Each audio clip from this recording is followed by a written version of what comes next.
Hello everyone, this video is just to help people that look at the Sony stat sheet and don't know what they're looking at.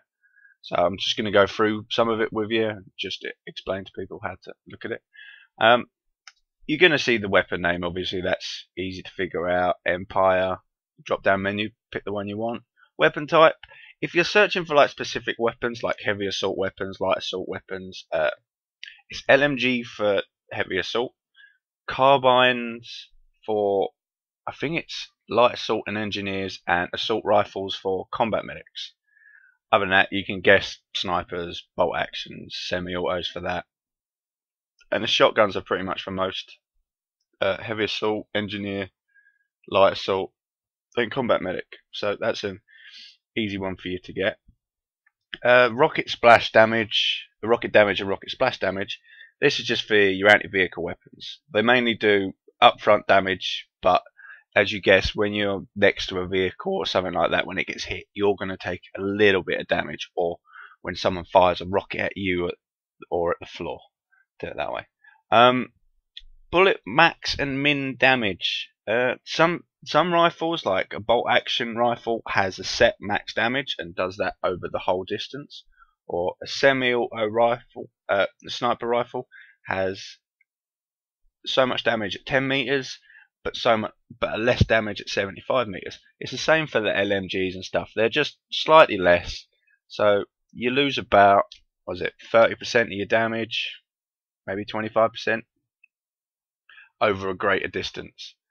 So we'll just look at it that way. Let's show you a bit of an example of damage wise. I remember someone commented in one of my videos, let's bring it up, the LMG for the NC. They prefer the GD22S over the NC6 because it kills faster. Now, if you take into account rate of fire, which is at the far right, and I'll go through that in a minute, but that's pretty easy, that's rounds per minute. You can just take up your max damage, times it by the rate of fire, and the NC6 does 100,000 damage on its max damage, and the GD22S does about 93k. So it actually does less damage, and you've had to spend 100 certs to get it. The same for the minimum damage. The NC6 does 83k, yeah, but the GD22 only does 82,500. There's not really much difference at the far end. These guns do just come down to personal preference and what you want to work out. So if you want to come down and nit grit on the stats, you can kind of pick it out. You go, well, this one does this much damage quite hard, but I need a gun that shoots faster because I'm going to miss a lot of shots. That's when the GD22 would come in handy for you. Reload times. You do have a short and long reload time. The short reload time is when you reload and you still have bullets in the magazine. So when you completely empty your magazine, you hit the longer reload time. So for the NC6, it's 6.3 seconds for the short reload time, which is still horrendously long.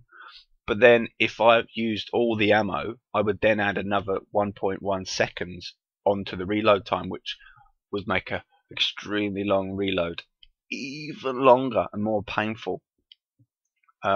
Mag size, very easy. It's what you have before you need to reload. It's what you have at your availability there and then. I have 100 shots. When I run out of them 100 shots, I need to reload. Ammo pool is how much you've got altogether in ammo. Now the recoil, this is an interesting one. I'm going to go back to the all weapons on this. Now you can see you have a stat number that goes up. Now this number is how much the gun jumps up each shot. Okay. Now you can try most weapons you can compensate this. Some weapons that are like 1.7 are going to bounce pretty high. Now the interesting stat that you really want to look at is the stat to the right.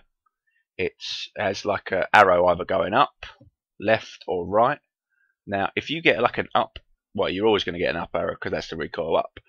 But if you just get a one directional arrow, they're much easier to compensate because that's the way they're going to pull. So you always know the rifle's always going to pull to the right or to the left. So you can kind of bring your mouse into the opposite direction to hold it in place. Now the weapons you're going to have trouble with are the ones with the equal sign in the middle, because one bullet will send the gun to the left and then the other bullet will send it back to the right. So some are quite large, and I know there was a few NC weapons that I was using recently that it would just bounce all over the place and you just couldn't hold it down. So yeah, that's just that explained. It just shows you what you should be expecting when you're firing the weapon. Now, recoil decrease. I haven't been able to find anything anywhere on any forums. So if someone's got any information about this, please put it in the comment below, and I'll stick it into this description. So keep checking the description below, people, and I'll add information that I've not been able to add in during this video. First shot recoil. This is obviously just when you take your first shot. It's how much I'd say it takes from the recoil, but times it. So instead of just doing 0.4 or like the Reaper DMR 0.44, it'll do its first shot recoil is 1.5 times. Okay, so it'll probably do, what was it, 1.2, 1.3 as its first shot. So you know that. It's the same if you've ever seen I've seen someone's pulsar video. The first shot bounced right up, but then the rest of the shots after that were very minor and just you could hold it in place. You just had to kind of be ready for that first shot. It's going to take your gun up considerably more than if you was actually holding down the trigger. ADS speed while moving. Now this is your movement speed, 0.75 and 0.5. Now 0.5 is like 50% of your movement speed. That's how much you use, and 0.75 means you get 75% of your movement speed. That's quite easy to understand. If you're in a lot of base combat and stuff like that, and everybody knows, if you're looking down your sights, you're moving slow, so you're an easy target. So be careful of that one. I like people that look down their sights because I can just aim just ahead of them and they're going to walk into my shots. Piss. Cone of fire. There's no way you're going to be able to look at a stat on this one and go, right, I know what 0.03 will mean in game. No way, it's not going to happen. The only way someone's going to do this is take a weapon you've used a little while, come in here, look at the stats. If the numbers are below the stat of the gun you're using, of a new gun, it'll be a tighter cone of fire and more of your bullets will go on target. If it's an increase, it shows that it's going to be a bigger spread. Now you have to remember, obviously, look at these stats and they'll tell you the best way to use your weapon really. Can it be good hip fire? Can it be good looking down sights? Hip fire is generally obviously going to be a bigger cone of fire, but some weapons kind of excel at it, as well as if you chuck the laser dot on there. Okay, same for the cone of fire bloom. You're going to have to experience that in game to then relate to a new weapon through these stats. Now rate of fire, it's really just going to tell you how fast it shoots, but a lot of weapons on certain factions only increase by like 50 rounds a minute, so that's where they differ, or sometimes they're like 100 rounds. Very few times there will be a horrendous amount of speed, but take into account the bullet damage like I previously showed earlier. Is this weapon going to be like a TR weapon, shoots faster but hits softer, or an NC weapon shoots slower but it's going to hit you harder? So it kind of helps you work that one out and pick the style for you.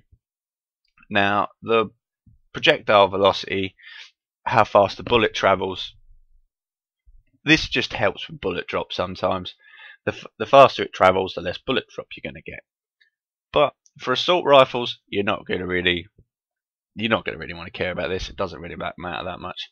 Sniper rifles, yeah, it means you're going to have to adjust your just for the bullet drop less. But the way I look at that is, if you're already compensating 3 dots for the bullet drop, if you move up to another weapon with a faster projectile speed, you're still going to have to remember to adjust 2 dots. So you're still adjusting. Take for instance the starter NC weapon, okay, the starter NC sniper rifle. It's slower than the long shot, projectile speed wise, but if you're going to remember to drop the long shot to 2 dots, it's going to be just as effective to drop the NC starter sniper rifle 4 dots. As long as you know where you're going to need to aim, there's going to be no real difference for you. And as the last stat is bullet drop. So the only really people that need to worry about that are the infiltrators, but it's the staying all round. Really, every LMG has 11.25 and the sniper rifles have 7. Well, there you go. Well, I hope this has cleared up a few things for people and helps them if they're looking to have a new weapon. Obviously, you can check out my video guides for like comparisons that I do. But all in all, you can take the comparisons off of me, have a look at them, and then come into the stats page and then go, oh, is he talking crap? This is obviously better than that weapon. Is he just lying to me? So that way you can just look at it that way. I'm Wristy UK, gaming from the wrists. Hope you've enjoyed the video, and I'll be making more soon. So subscribe and like my videos.